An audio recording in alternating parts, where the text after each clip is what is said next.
Hello and welcome. I'm going to do a little kinesiology session on the shock and the trauma that we all here in Sydney are going through after the Bondi shooting. Everyone's been touched by it. I think the whole country is in shock. And I just thought these are one of the biggest things that I deal with, people's shock and trauma and fears. And I've been really drawn to try and come and do a little bit of testing around it. I'm a kinesiologist. My name's Maureen Callister, and I want to use my muscle testing skills to get some insight or provide some encouragement and relief, if that's possible, to anyone who's struggling to process what's going on. So I'm not going to talk about it too much. We all know it's horrendous, it's horrific, it's not something that happens in Australia. And let's see what we can find out when we go through the kinesiology process using my muscle testing. So I've done a couple of little tests to start things off. The first main word that comes up is ruined. So it makes sense. Something's been shattered that we haven't had to deal with before. I know we've had shooting in the past, but it's so rare in this country. And, in the past, we've had to deal with someone who's had some mental health issues. This is different. There's probably some mental health associated with it potentially, but we're not here to judge that. We're looking at how we heal this. So many people are feeling ruined. And then I muscle test into what's ruined specifically. I'm ruined, you're ruined, Sydney's ruined, Bondi's ruined. No, what actually came up was the future is ruined. So that's a classic response to what happens when we have a shock. Because a shock means it's something completely unusual that was also completely unexpected. So there are people saying that we should have known, the government should have known, they should have done things about it, they should have been aware. This comes up as a shock, and a shock means this was not anticipated by either the government or the people. So this is a shock. So that's what we have to deal with. And we have to then get ourselves out of the shock and then create the future that we want. And it's so important that we come back to ourselves, each individual, and do our own healing for the good of the whole. Because there's a risk that if we stay in a state of shock and we are unable to process the emotions that come up as a response to something like this, then we are going to be reacting rather than processing and responding appropriately. So that's the kind of work that I do, but that's what's so important here.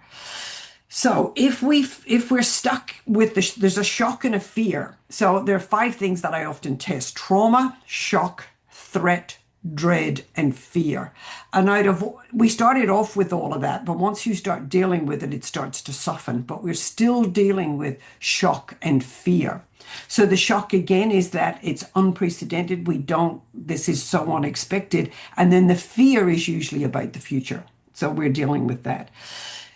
There's a homeopathic remedy that's come up next called Ignatia. And Ignatia shows up when something, again, traumatic has happened, and it means that we are unable to move forward. So again, this is telling me that most of the people affected by this are unable to process it. I've already had a few clients an experience of people who have dissociated because of this. Now, dissociation, again, is a fairly typical response to shock. It means that there are parts of the brain that are disconnected and they're not able to work it out. When we have a lot of overwhelm, so really strong emotion that the brain feels like it can't process or the mind can't process it, then we'll go into fear. It's like the fight flight, but we move into this deeper freeze almost. So there's an inability for the emotional and the logical brain to process it.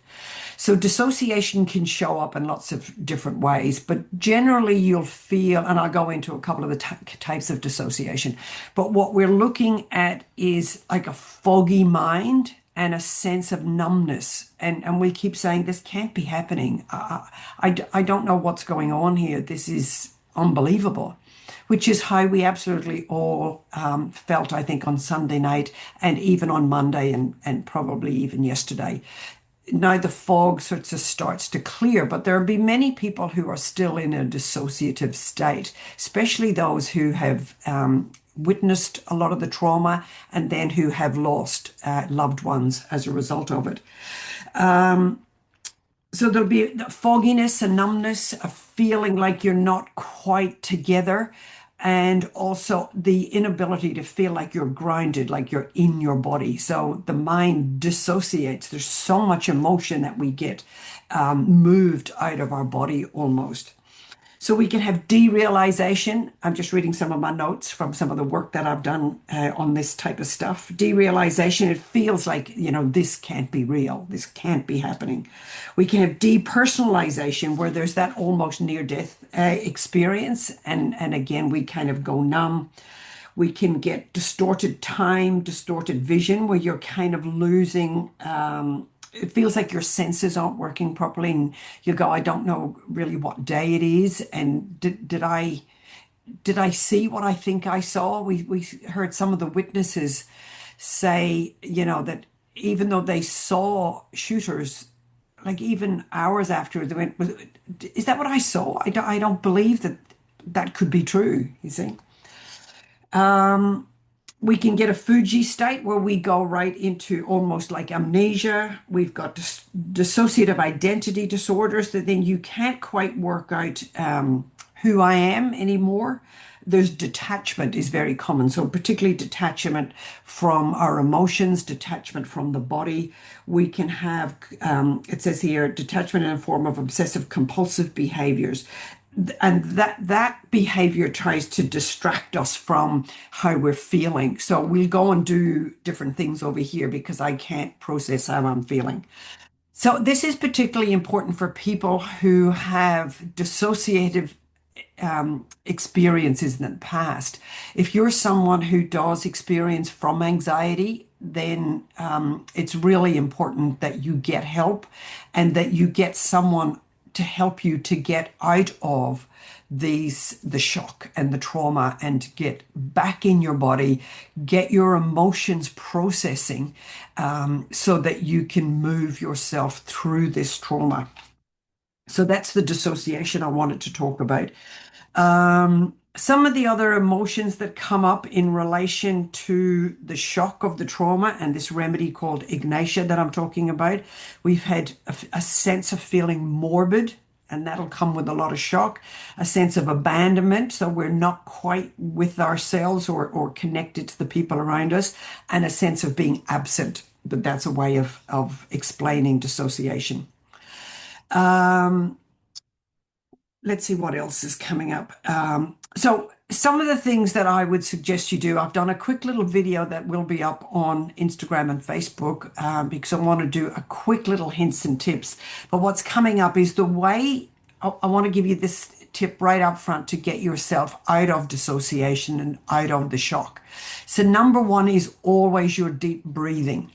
When we do lovely, long, slow, deep breaths and focus on the body, we are able to get our nervous system out of the fight flight sympathetic state into the rest and process.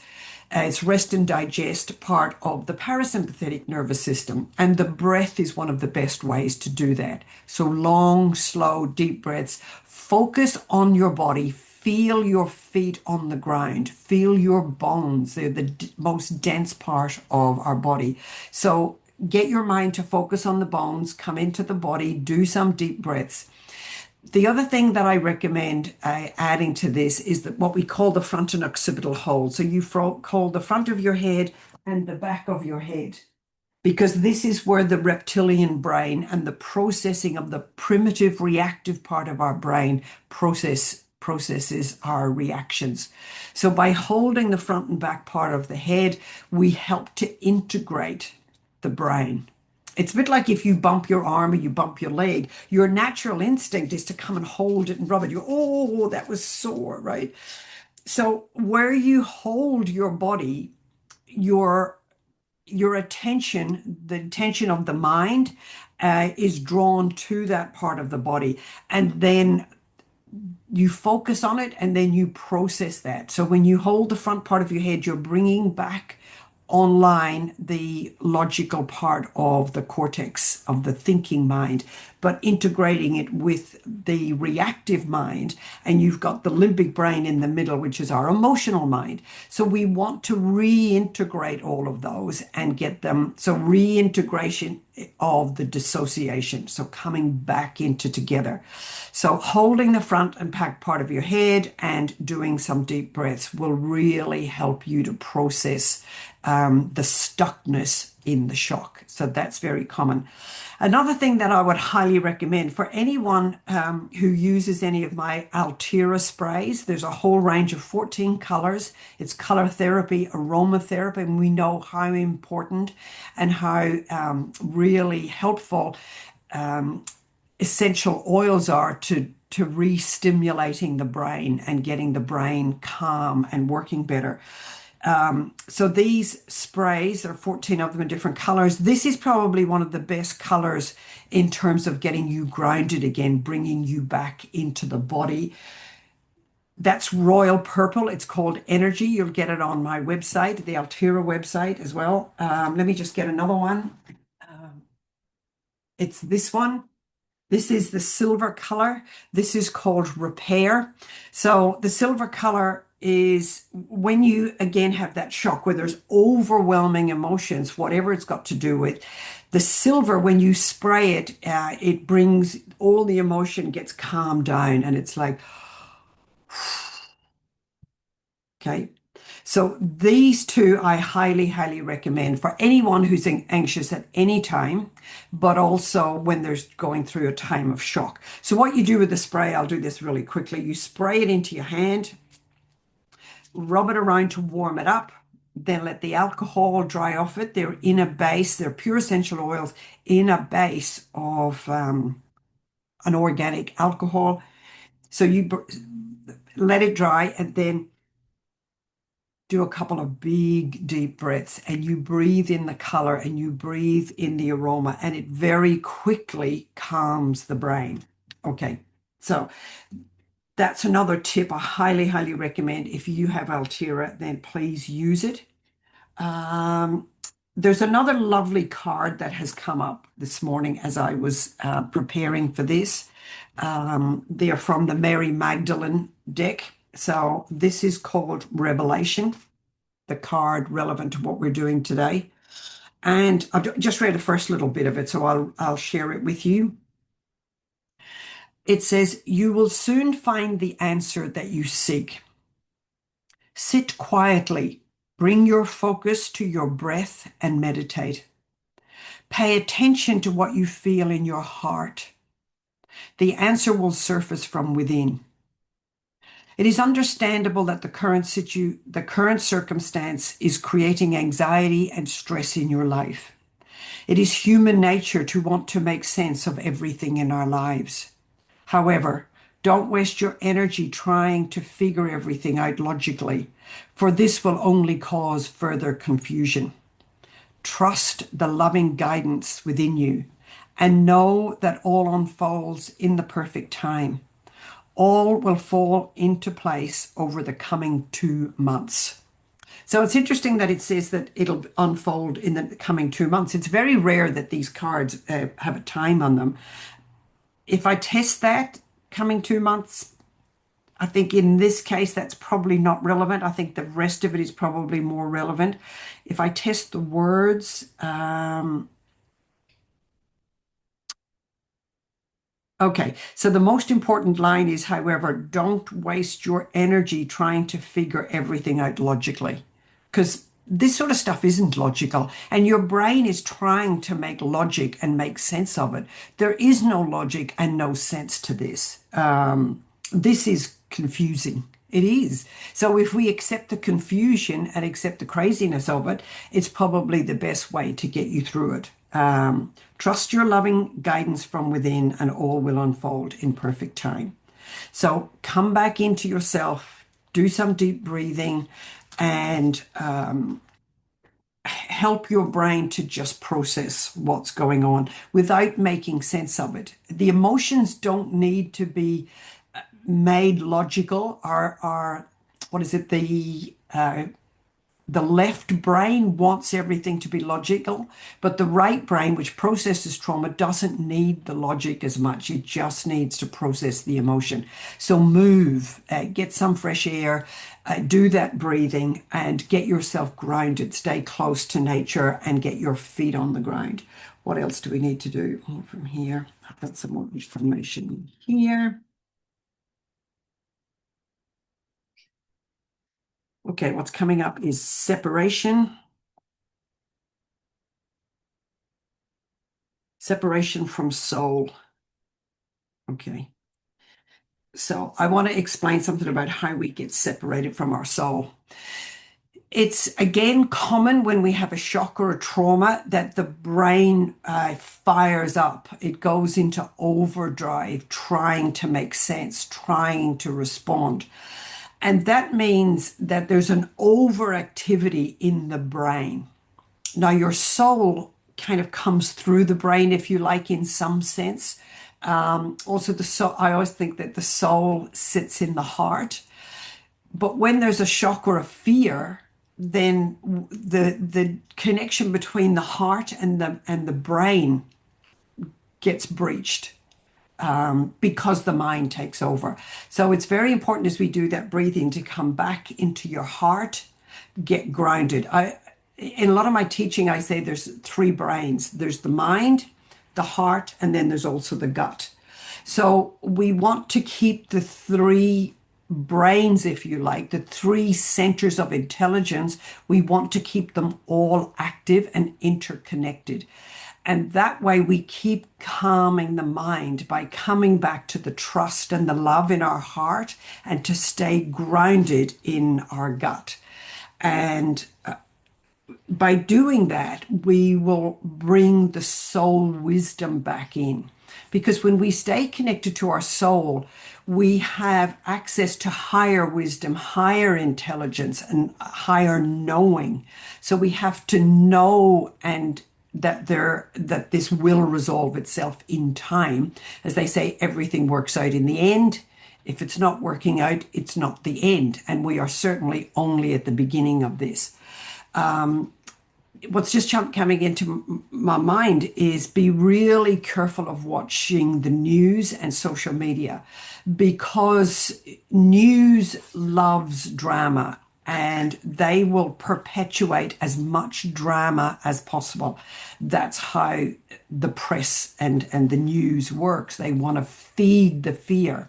So be really careful that you're not absorbing more fear and more anxiety. And what I see already is so much blame happening. Blame is never useful, never useful.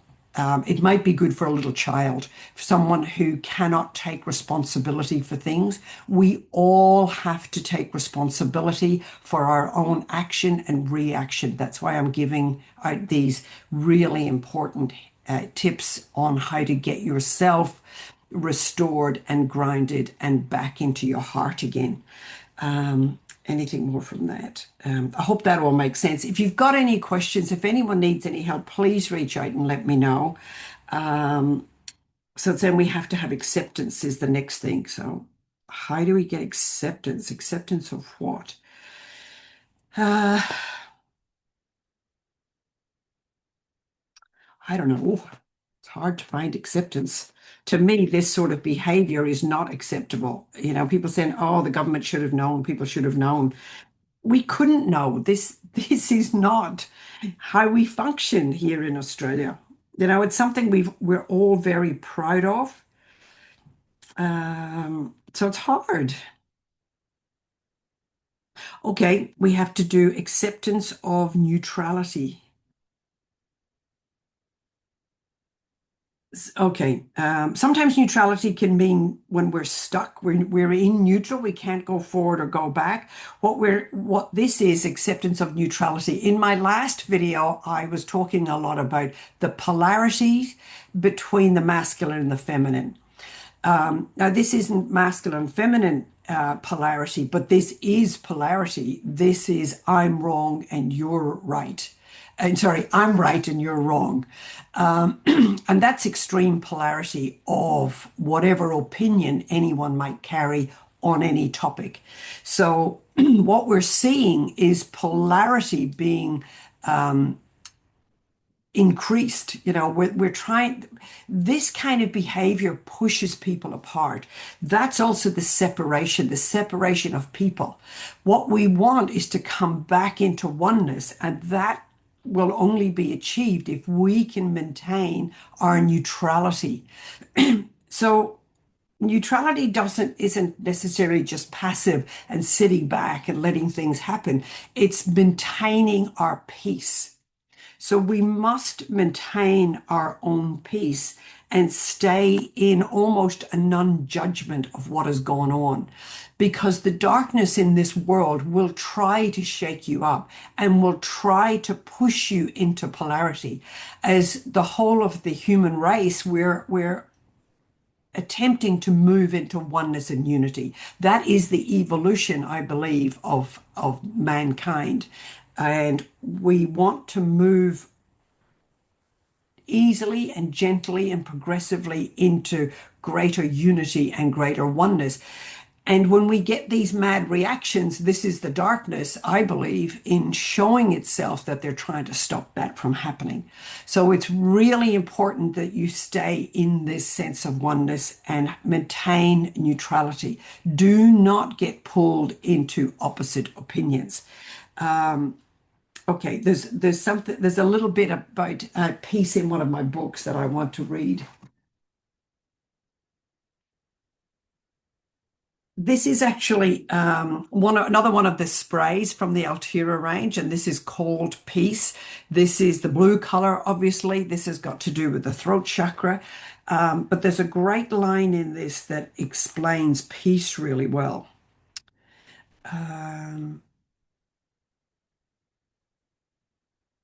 Okay.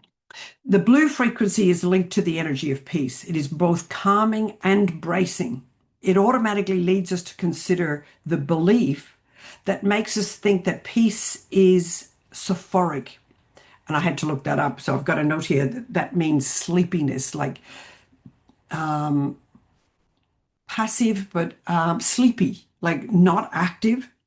So it makes us think that peace is sleepy, and inevitably the anonymity of war. So the opposite of war, right? But both perceptions are mistaken. Peace is stimulating. It enables us to adopt an attitude of action and to rid ourselves of a powerful cultural belief that associates action with war. If we have this belief, we associate action with physical and emotional tension. And if we don't perceive it, we think we are acting effectively. When we hold this belief, we create a great energetic deficiency in the blue frequency, and we cannot have a relationship with peace. So being in peace is strong and solid, and it's the best way to create a response to war, to reactivity that's trying to shake you out of your peace. So I think that's perfect there. I hope I've read it properly by reading some of these words that are unfamiliar to me, and I have just a little bit of trouble reading them. But so peace is stimulating, peace is strong. I've been thinking a lot about that energy that Gandhi, for instance, the strength in passivity, of being in peace, holding your peace is the strongest thing that you can do at the moment. So do not let the darkness shake you out of your peace. Do not get sucked into the overactivity or reactivity of the news. Stay away from it, particularly if you feel a little bit, if you feel overwhelmed by what's going on. I'm testing up. That's probably enough. I want to keep it simple. So please take care of yourself, look after yourself, do the front and occipital holding and do your breathing and stay grounded and connect to Mother Nature and hold the line, hold the love and hold the unity for everyone in Australia. God bless. Thank you very much. Let me know if you need any help. I'm more than happy to make myself available to anyone who needs some support. God bless. Take care. Bye.